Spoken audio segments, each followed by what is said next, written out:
तो आज का जो लेक्चर है इसके अंदर हम क्वेश्चन सॉल्व करने वाले हैं। जो हमने पहले लेक्चर में पढ़ा था वेक्टर मॉडल्स, तो कुछ क्वेश्चंस होंगे वेक्टर मॉडल के, उसके अलावा कुछ क्वेश्चंस होंगे एलएस कपलिंग और जेजे कपलिंग के ऊपर क्वेश्चन होंगे, है ना। हुंड रूल के भी क्वेश्चन होंगे। तो पहला क्वेश्चन जो आप लोगों को दिखाई दे रहा है वो है मेरे भाई, direct confirmation about the quantization of internal energy states of an atom was first obtained from. Internal energy states का क्वांटाइजेशन के लिए डायरेक्ट कंफर्मेशन किसी का जो सबसे पहले बताया गया वो कौन से एक्सपेरिमेंट से बताया गया, ये पूछा है आपसे कि जो एटम होता है उसकी जो एनर्जी स्टेट्स होती है उनका क्वांटाइजेशन होता है, इसके बारे में डायरेक्ट कंफर्मेशन सबसे पहले किसने बताया है, किस एक्सपेरिमेंट से बताया गया, ये क्वेश्चन हमें पूछा गया है। तो हमारे पास पहला है Stern Gerlach experiment, Compton scattering experiment. तो कॉम्पटन तो जो है वो पार्टिकल नेचर के लिए है, मिल्की मैन ड्रॉप, ये स्टर्न गर्लिच ये सारे के सारे या तो स्पिन बताने के लिए, कोई पार्टिकल नेचर बताने के लिए। फ्रैंक हर्ट्ज एक्सपेरिमेंट जो है कौन सा, फ्रैंक हर्ट्ज एक्सपेरिमेंट। ये एक्सपेरिमेंट से हम ये बता सकते हैं कि जो एटम है उसकी जो इंटरनल एनर्जी स्टेट्स हैं वो क्वांटाइज्ड है या नहीं है, उसका डायरेक्ट कंफर्मेशन यहाँ से हम कर सकते हैं। तो हमारे पास इसका जो सही आंसर है वो क्या आ जाएगा, डी आ जाएगा। नेक्स्ट क्वेश्चन पे आओ। नेक्स्ट क्वेश्चन में बोला है कि which of the both sequence represent an increasing order of orbital energy. इनमें से कौन ऑर्बिटल एनर्जी का इंक्रीजिंग ऑर्डर रिप्रेजेंट करता है। दो सेट बनाए हुए हैं, तो यहां पर आपको रूल यूज करना पड़ेगा, ऑफ-बाउ रूल या जिसको मेडुलंग रूल भी कहते हैं, है ना। तो यहां आपको रूल यूज करना पड़ेगा कौन सा, ऑफ-बाउ। आपको रूल यूज करना पड़ेगा ऑफ-बाउ और क्या कहते हैं उसको, मेडुलंग। ऑफ-बाउ रूल या मेडुलंग और N+L और N+L रूल, ये तीन रूल के नाम से इसको जानते हैं। इस रूल के अकॉर्डिंग कैसे फिलिंग होगी, इस रूल के अकॉर्डिंग जिसके लिए N+L की वैल्यू कम होगी उसकी एनर्जी लो होगी, और जिसके लिए N+L की वैल्यू ज़्यादा होगी उसकी एनर्जी ज़्यादा होगी। यदि ऐसा होता है कि N+L की वैल्यू सेम हो जाती है तो जिसके लिए N की वैल्यू N की वैल्यू लोअर होगी उसके लिए एनर्जी लोअर होगी, है ना। मैं सारी लिख देता हूं यहां पर। तो orbital with smaller N+L, orbital with smaller N+L has lower energy, orbital with smaller N+L has lower energy. यदि N+L की वैल्यू सेम हो जाती है, if N+L has the same value, N+L has the same value, यदि N+L की value same हो जाती है then स्मॉलर n दोनों में से जो n की वैल्यू जिसमें कम होगी हैज द लोअर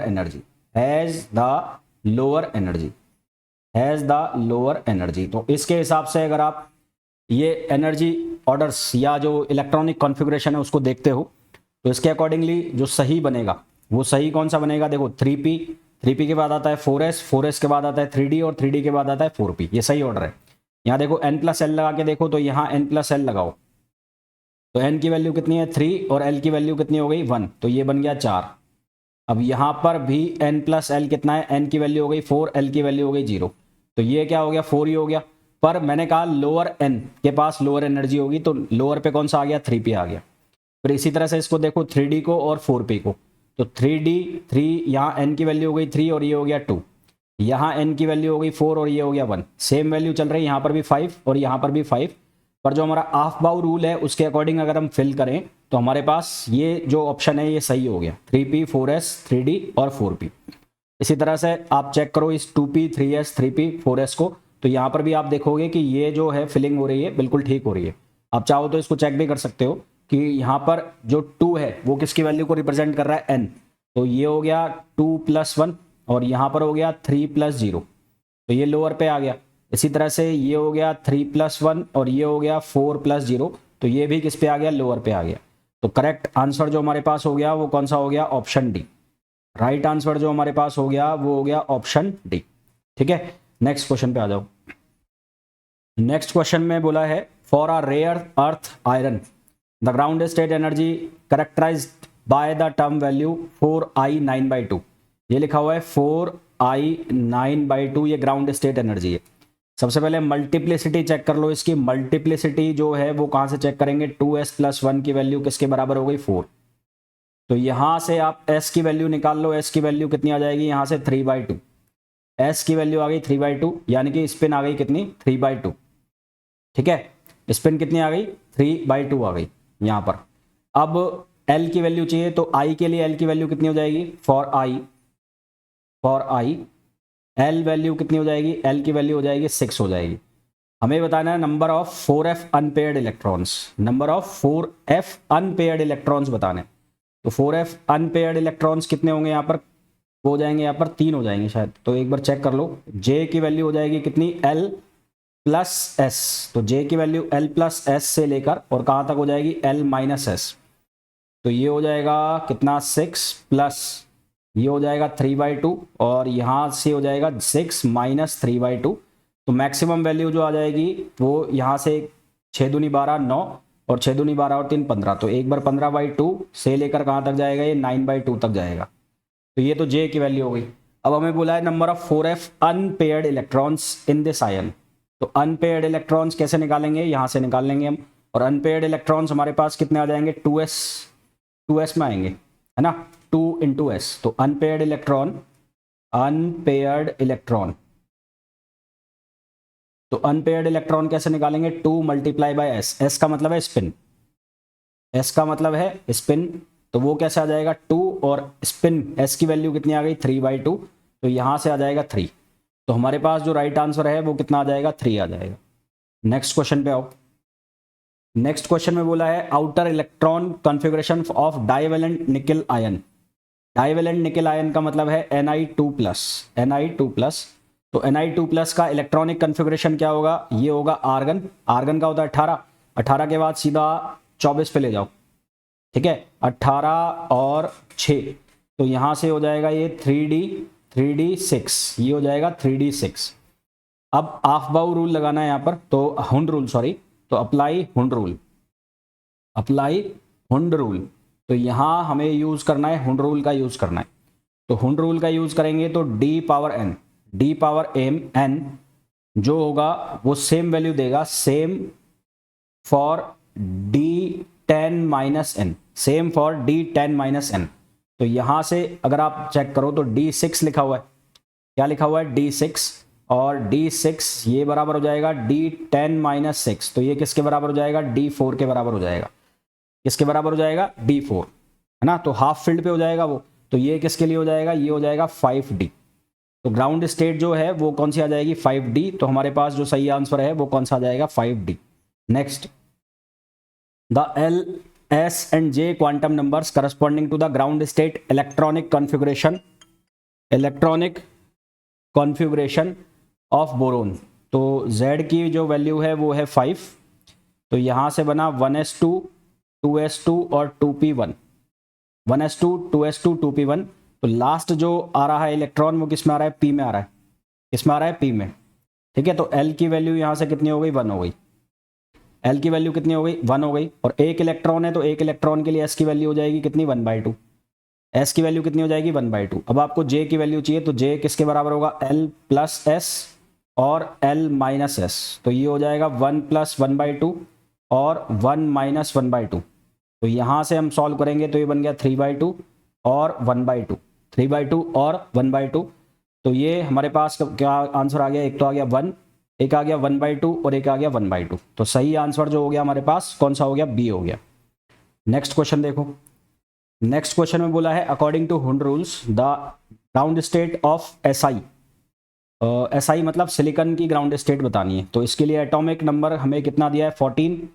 यहाँ से ये जो इलेक्ट्रॉनिक कॉन्फ़िगरेशन बनेगा 1s2 2s2 2p6, ये हो जाएगा 3s2, ये बन जाएगा 3s2 और 3p2। ये हमारे पास इलेक्ट्रॉनिक कॉन्फ़िगरेशन बन गया।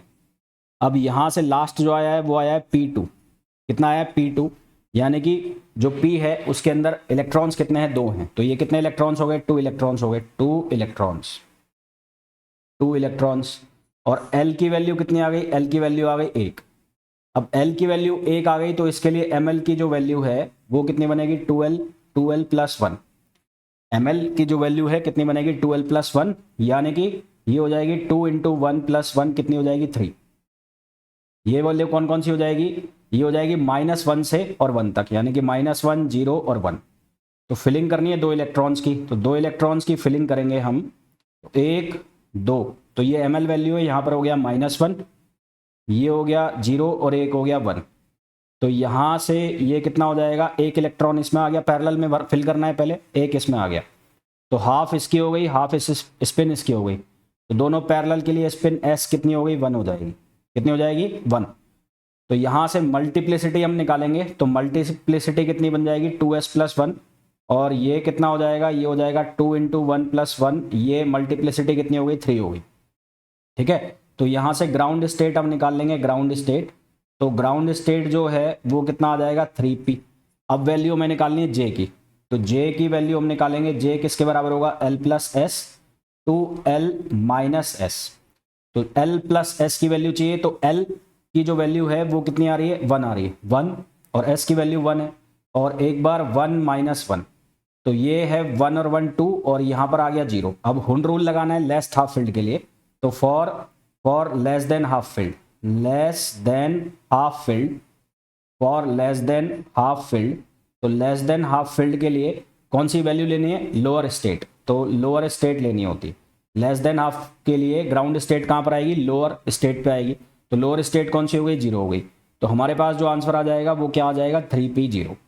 तो आंसर हमारे पास क्या आ जाएगा, 3p0, जो कि ऑप्शन हो जाएगा कौन सा, ए। तो राइट आंसर हमारे पास कौन सा हो जाएगा, ए हो जाएगा। नेक्स्ट क्वेश्चन देखो, नेक्स्ट क्वेश्चन में बोला है the possible values of J and MJ for a single D electron system would be. Single D electron, D की वैल्यू चल रही है, तो फॉर D